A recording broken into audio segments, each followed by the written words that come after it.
Jadi yang dikatakan jihad fisabilillah diajarkan oleh guru ngaji saya supaya saya memerangi orang-orang kafir. Saya berusaha mencari pendeta. Ya pertama ya pendeta yang di kampung halaman saya. Saya berusaha ingin mengislamkan mereka dengan dalil Al-Quran, bahwa agama yang paling sempurna yaitu agama Islam. Di luar Islam itu nggak ada yang sempurna. Saya kan visi saya satu, ya, ingin menjadikan kampung saya itu orang-orang Islam semua. Tidak ada boleh orang Kristen. Nah visi saya kan mengislamkan, pendeta nggak berhasil kan. Saya punya ide, bagaimana kalau seandainya rumah ibadah orang Kristen itu saya bakar. Saya kan punya anak murid ya kan, kita kerahkanlah anak murid saya, kalau kamu mau jihad di jalan Allah, ayo, saya bilang. Gimana cara kita bakar gereja? Kan nggak masuk akal gitu kan. Makanya saya bersyukur menerima Yesus sebagai Tuhan Juru Selamat saya pribadi saat ini. Karena saya kan nggak mudah bagi saya untuk menjadi orang Kristen. Karena saya maaf kata, saya kan terlahir dari keluarga Muslim. Ya bahkan ayah ibu seorang kiai ustazah, dan bahkan paman saya seorang ustaz. Yang seharusnya saya menjadi penerus, generasi penerus. Memang saya pada saat itu ngajar di madrasah Ibtidaiyah Hidayatul Atfal sebagai guru madrasah honor. Ya, memang saya sudah dibilang, kamu nanti kalau seandainya ini kamu teruskan madrasah ini, kamu teruskan pondok pesantren ini. Ya sebenarnya saya tuh maaf kata ya, amit-amit lah jadi orang Kristen. Karena proses, kalau bukan panggilan Tuhan saya nggak mungkin gitu. Orang saya maaf kata ya sudah menyampaikan ceramah-ceramah di mana-mana. Ya mohon maaf lah, dulu waktu saya jadi ustadz itu orang cium tangan saya bolak-balik Pak. Begini, tapi sekarang nggak ada yang bolak-balik. Saya bilang sama santri saya, Ustadz mau tidur jangan ganggu Ustadz ya. Baik Pak Ustadz. Saya sholat subuh ingin jadi imam, itu terngiang-ngiang telinga saya. Terngiang-ngiang. Terus kayak ada yang membisiki, akulah jalan kebenaran dan hidup. Tidak ada seorang pun yang datang kepada Bapa kalau tidak mulai aku. Terus terngiang terus. Ketika saya pulang, baru melangkah dari depan rumah pintu guru ngaji saya, itu bukannya malah hilang Pak. Malah terus menjadi-jadi. Suara itu nggak hilang-hilang. Biasa ngajar di madrasah, saya biasa mimpin sholat dan sebagainya. Tapi memang Tuhan itu memang luar biasa ya. Wah, karena firman Tuhan, bukan kamu yang memilih aku, tapi aku yang memilih kamu. Nah ketika saya mendapat undangan untuk menyampaikan ceramah agama Islam, saya kan pakai baju gomis ya, baju kayak Habib Rizik itu. Ini pakai udang-udang di sini, ya kan. Saya maaf kata, dulu waktu saya jadi guru agama Islam, maaf kata, nggak pernah pakai sikat gigi. Kenapa? Haram. Pakai siwak gitu. Kayu. Haram. Kenapa? Saking fanatiknya saya. Saya diundang lah untuk menyampaikan ceramah agama Islam kan. Saya bilang sama santri saya, antar Ustadz. Kemana Pak Ustadz? Ceramah. Wah udah. Jalan orang benar seperti terang. Jalan orang benar memancarkan cahaya.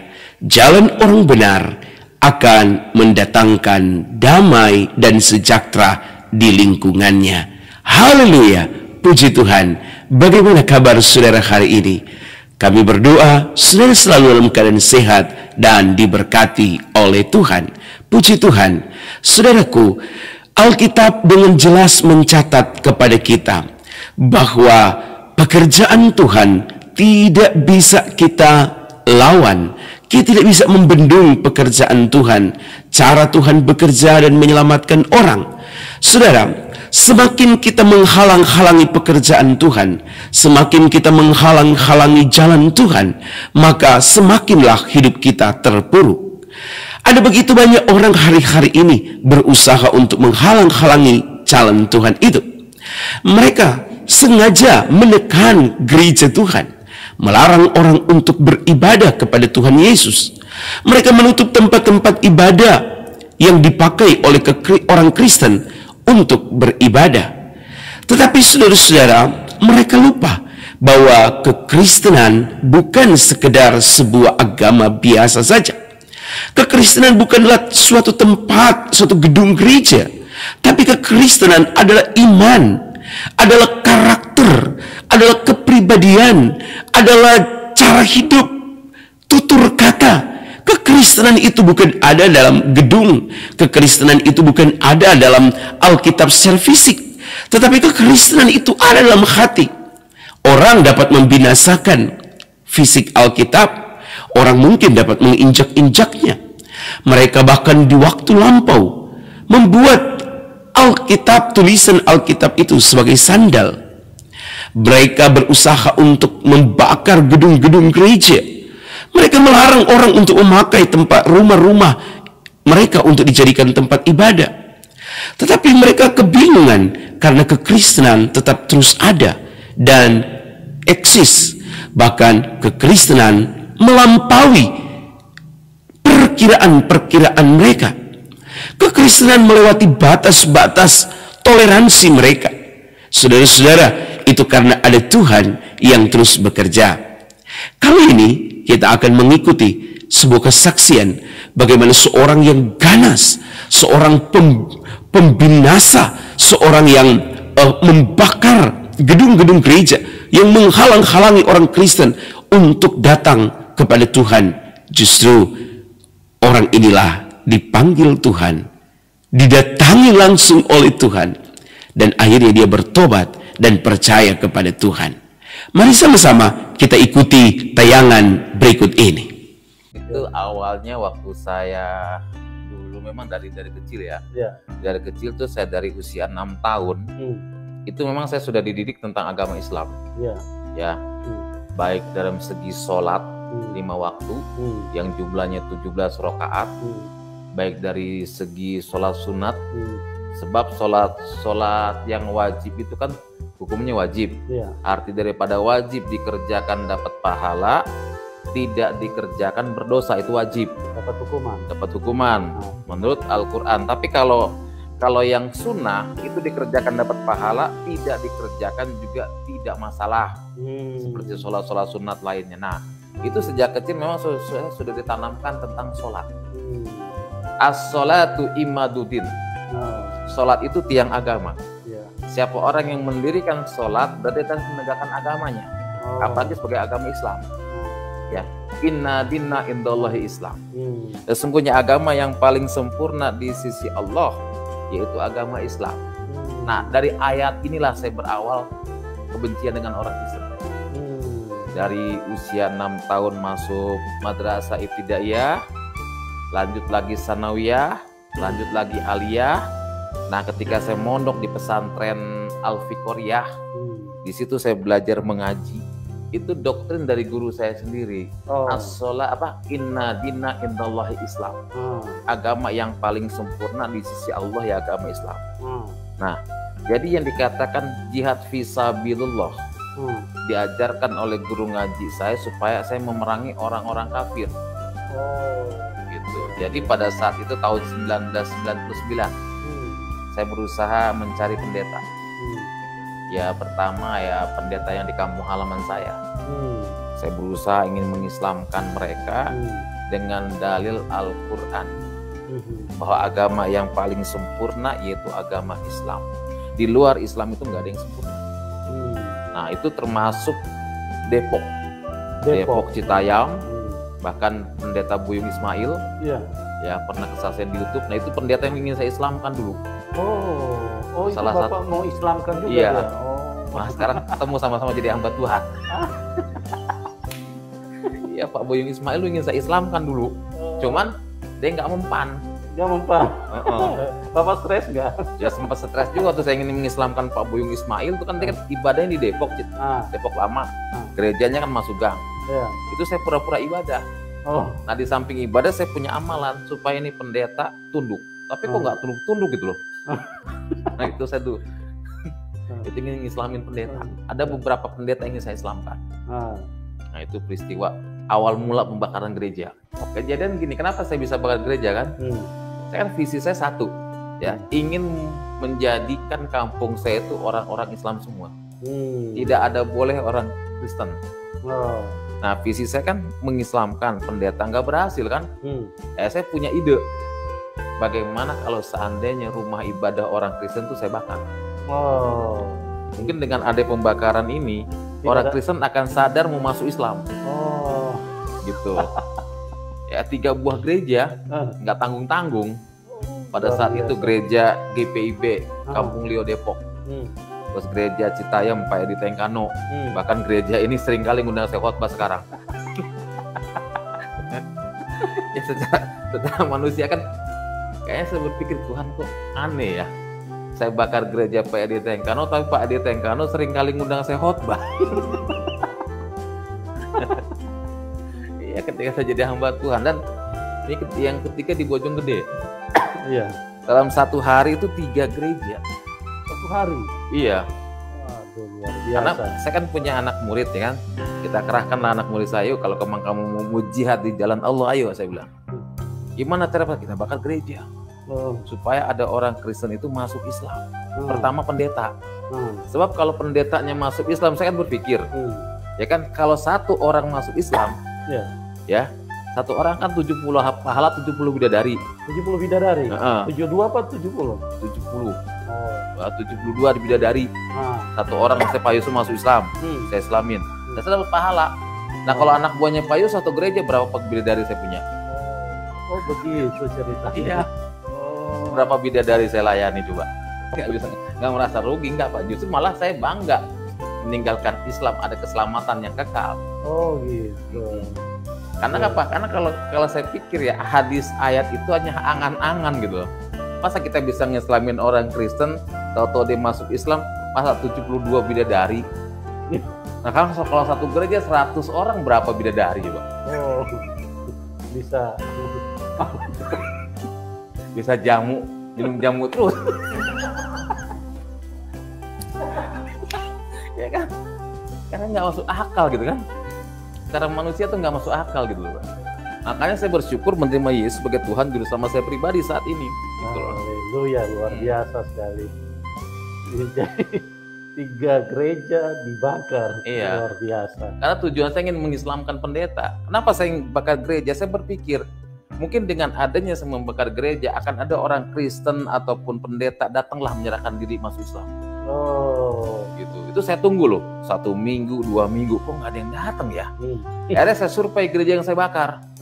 Setiap saya survei gereja yang saya bakar, anehnya mereka nyanyi-nyanyi. Saya berpikir orang Kristen dan kali ya, kok gereja dibakar mereka malah sukacita, malah nyanyi-nyanyi. Ya ternyata mungkin di balik pujian itu mereka berdoa kan? Iya. Tuhan, kau jamah hati orang yang membakar gereja. Dan inilah doa, hasil doa gitu loh. Ya, hasil doa orang percaya gitu. Ya, makanya saya pikir waktu saya survei gereja yang saya bakar, kok orang Kristen kok gereja dibakar kok sukacita, nggak ada sedih, malah nyanyi-nyanyi. Saya pikir ini orang Kristen kok pikiran kenapa sih, saya pikir pikiran saya seperti itu kan. Orang Kristen kok gereja dibakar nyanyi-nyanyi. Kalau di Islam kan masjid dibakar aja udah demo kan. Jangan kan dibakar, kaca disambil 1 aja di demo. Ini Kristen kok nyanyi-nyanyi, gereja dibakar malah sukacita, tepuk tangan. Orang Kristen maaf kata dan kali saya pikir. Itu pemikiran saya gitu loh. Ya tapi memang luar biasa, firman Tuhan berkata bukan kamu yang memilih aku, tetapi aku yang memilih kamu. Amin. Ya, jadi saya tuh dipilih Tuhan melalui proses mimpi. Gitu loh. Proses mimpi. Karena saya kan nggak mudah bagi saya untuk menjadi orang Kristen. Karena saya maaf kata, saya kan terlahir dari keluarga Muslim. Ya bahkan ayah ibu seorang kiai ustazah dan bahkan paman saya seorang ustaz. Yang seharusnya saya menjadi generasi penerus. Memang saya pada saat itu ngajar di madrasah Ibtidaiyah Hidayatul Atfal sebagai guru madrasah honor. Ya, memang saya sudah dibilang kamu nanti kalau seandainya ini kamu teruskan madrasah ini, kamu teruskan pondok pesantren ini. Ya sebenarnya saya tuh maaf kata ya, amit-amit lah jadi orang Kristen. Ya memang karena panggilan Tuhan kan. Memang Tuhan kalau sudah panggil, kita tidak bisa sembunyi dimanapun juga. Walaupun sembunyi di lubang semut sekalipun, kalau Tuhan sudah panggil, nggak bisa. Gitu. Maaf kata saya tuh nggak bisa membalikkan telapak tangan untuk jadi orang Kristen gitu loh. Karena proses, kalau bukan panggilan Tuhan saya nggak mungkin gitu. Orang saya maaf kata, ya sudah menyampaikan ceramah-ceramah di mana-mana. Ya mohon maaf lah, dulu waktu saya jadi ustadz itu orang cium tangan saya bolak-balik Pak. Begini, tapi sekarang nggak ada yang bolak-balik. Dulu waktu jadi pendeta nggak ada paling, hai Pak Pendeta gitu. Dulu jadi ustadz cium tangan bulak-balik, sering pakai minyak wangi gitu loh. Bapak tidak merasa rugi, tidak dicium. Agak.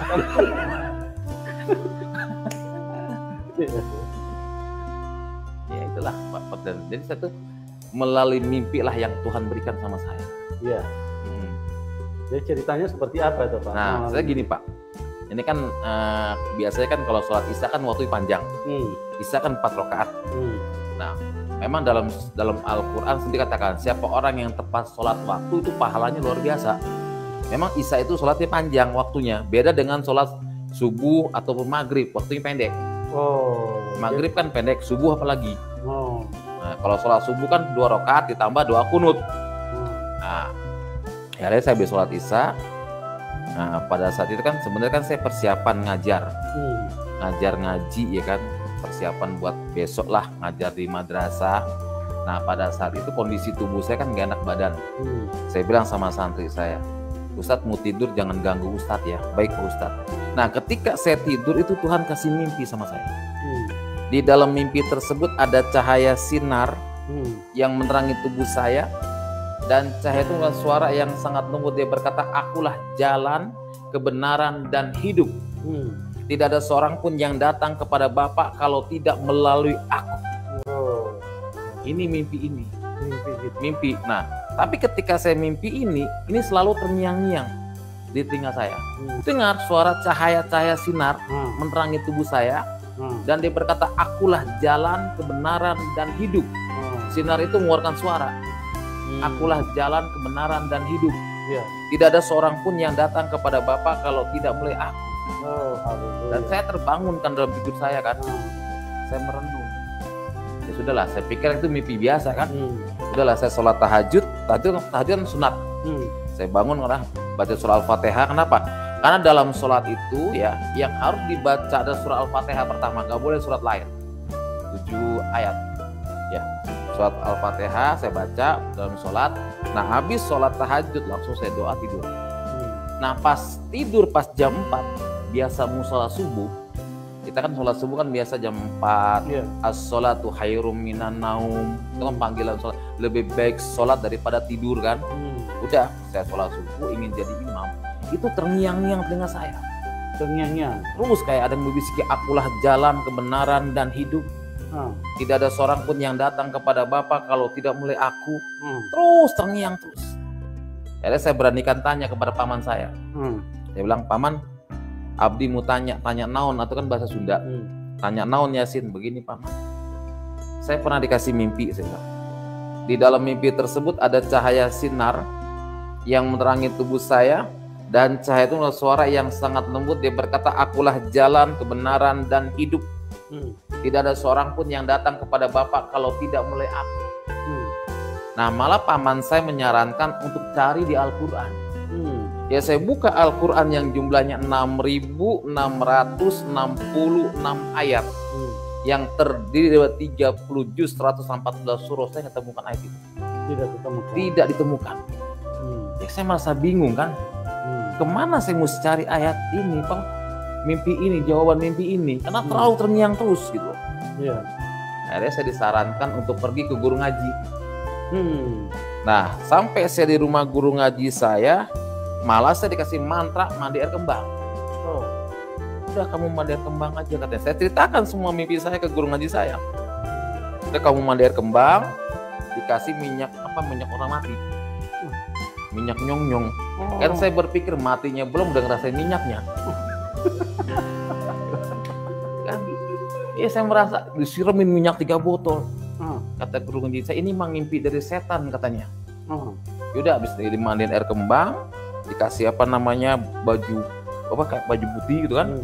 Ya dikasih minum air putih, dijampe-jampe, nggak tahu lah apa itu, dikumur-kumur dikasih ke saya gitu kan. Minum katanya. Udah minum, insya Allah kamu pulang. Kali kan pulang udah. Nah, ketika saya pulang, baru melangkah dari depan rumah pintu guru ngaji saya, itu bukannya malah hilang, Pak. Malah terus menjadi-jadi. Suara itu nggak hilang-hilang. Saya kontak lagi. Dulu kan zamannya pager, tau pager ya? Belum ada handphone. Saya cari wartel kan, saya telepon, langsung saya pager. Loh, kumaha atuh Yasin? Ya dijawab lagi kan sama guru ngaji. Oh ya, balik lagi. Saya bilang, Abah, kumaha ini? Abah juga nggak tahu. Cobalah kamu sholat istihoro. Nah, arti sholat istihoro kan artinya sholat meminta kan? Minta petunjuk. Kanjeng Gusti Allah. Saya sholatlah istihoro. Allahu Akbar. Kan sedekahnya seperti ini kan? Saya baca surat Bismillahirrahmanirrahim. Alhamdulillahirabbil alamin. Saya terus baca surah Al-Fatihah. Nah, saya doa. Nah, saya tidur, Tuhan kasih mimpi yang kedua. Dalam mimpi yang kedua, saya bertemu dengan seorang yang wajahnya bersih, bercahaya, berjubah putih, sambil dia membawa domba dan tongkat. Dengan suara yang sangat lembut dia berkata, "Hai anakku, jika engkau menemukan ayat itu, engkau harus ikut aku dan pikul salib." Duh, saya kan kaget. Saya terbangun dah dari tidur saya kan. Ya Allah, kok pikul salib? Saya kan nggak ngerti apa itu pikul salib kan. Karena saya nggak ngerti lah. Udahlah, saya anggap itu mimpi lah ya kan. Saya nggak pikir-pikir lagi lah. Udah, saya biasa ngajar di madrasah, saya biasa mimpin sholat dan sebagainya. Tapi memang Tuhan itu memang luar biasa ya. Wah, karena firman Tuhan mengatakan, bukan kamu yang memilih aku, tapi aku yang memilih kamu. Ini mimpi ini terjawab dua-duanya Pak Yusuf. Terjawab dua-dua? Dua-duanya terjawab. Nah, ketika saya mendapat undangan untuk menyampaikan ceramah agama Islam, saya kan pakai baju gomis ya, baju kayak Habib Rizik itu. Ini pakai udeng-udeng di sini, ya kan? Saya maaf kata, dulu waktu saya jadi guru agama Islam, maaf kata, nggak pernah pakai sikat gigi. Kenapa? Haram. Pakai siwak gitu. Gitu. Kayu. Haram. Kenapa? Saking fanatiknya saya. Jadi pakai kayu begini gitu, kayak siwak. Nggak pernah saya pakai odol. Baru sekarang ini pakai odol sudah. Haram bener. Itu dikatakan haram itu berdasarkan doktrin apa? Bapak baca buku. Emang pengajaran guru saya bilang ya, semua buatan orang kafir itu kan haram. Oh, buatan orang kafir. Nah, saya pikir kan odol itu kan punyanya orang Nasrani. Pabriknya karena kan ada bacaan Cina. Kalau zaman dulu kan kalau ada odol kan produksi ini kan, nama apa? PT ini kan. Gitu. Nah, ngapain sih pakai sikat gigi odol buatan orang kafir? Dia pakai siwak. Siwak itu kayu dari Arab gitu kan, begini. Karena itu sunnah. Sunnah, makanya di Islam itu pakai wangi-wangian itu sunnah. Makanya pakai minyak mistik apa sunnah gitu loh. Kalau kita kan nggak pakai minyak mistik, pakai minyak urapan kan.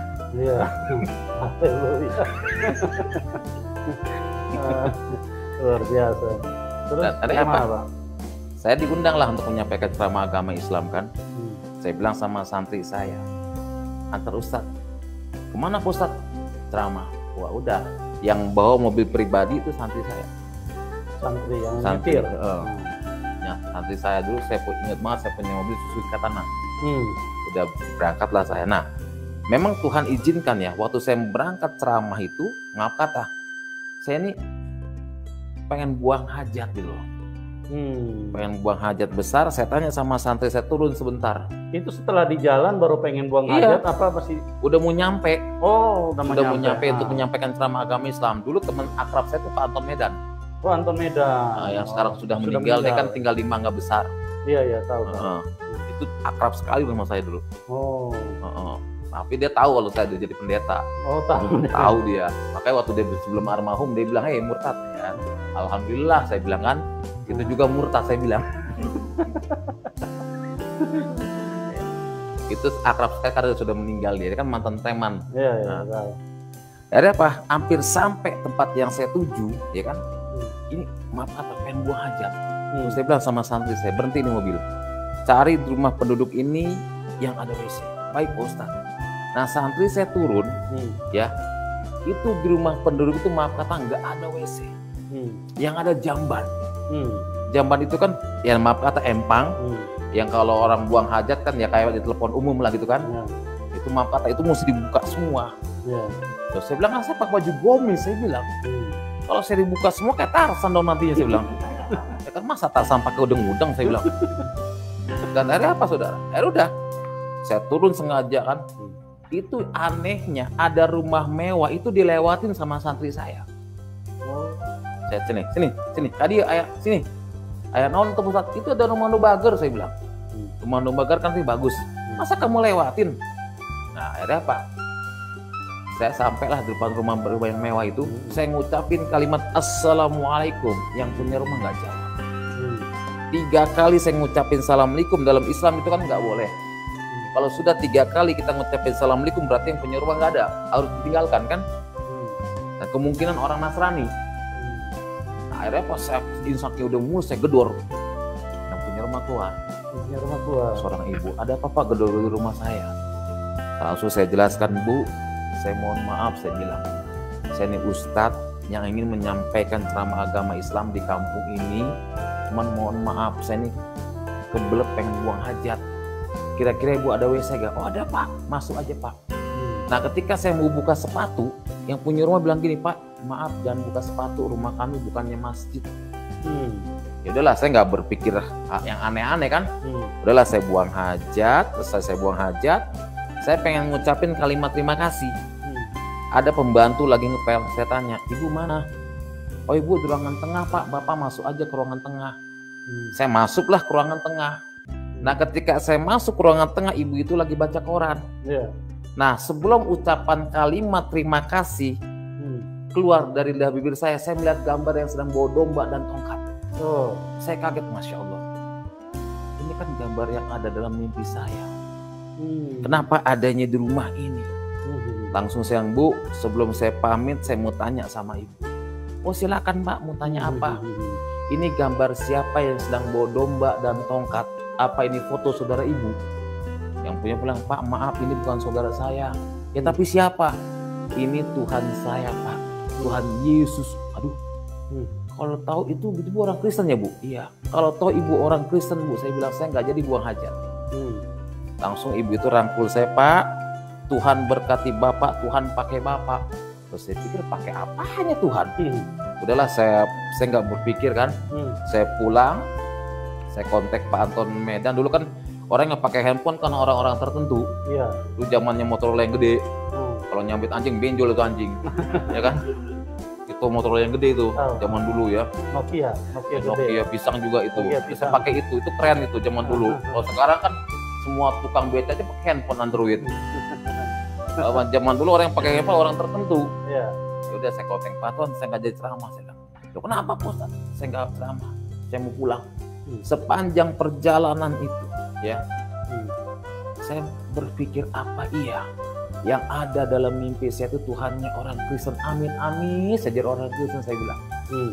Masya Allah saya nggak mau jadi orang Kristen. Langsung sampai rumah saya sholat, ya Allah saya nggak mau jadi orang Kristen. Saya bilang, amin amin saya nggak mau. Saya bilang Kristen itu masuk neraka. Saya bilang saya nggak mau ya Allah. Tapi apa yang terjadi ya, 1 bulan kemudian ya, habis sholat subuh ya, itu saya ada kerinduan ke gereja. Ada kerinduan pengen ke gereja. Saya juga bingung. Saya udah buka Al-Quran. Padahal saya habis mimpin sholat subuh dengan santri-santri saya, kok ada kerinduan menggebu-gebu. Akhirnya Pak saya sembunyi ke gereja. Saya cari gereja. Pertama kali saya datang gereja yang saya bakar. Itu di Citayam. Saya duduk di belakang masih pakai sarung, pakai peci. Saya duduk di belakang. Nah ketika saya duduk di belakang ada lagu yang pertama kali saya dengar apa? Roh Kudus hadir di sini, mengalir di bait suci. Itu lagu pertama kali saya kenal Tuhan. Nah abis lagu itu dinyanyikan, itu pendeta kan naik ke mimbar. Nah pendeta berkata, mari sama-sama kita buka Alkitab kita bangkit berdiri baca bersama-sama. Apa yang dibaca?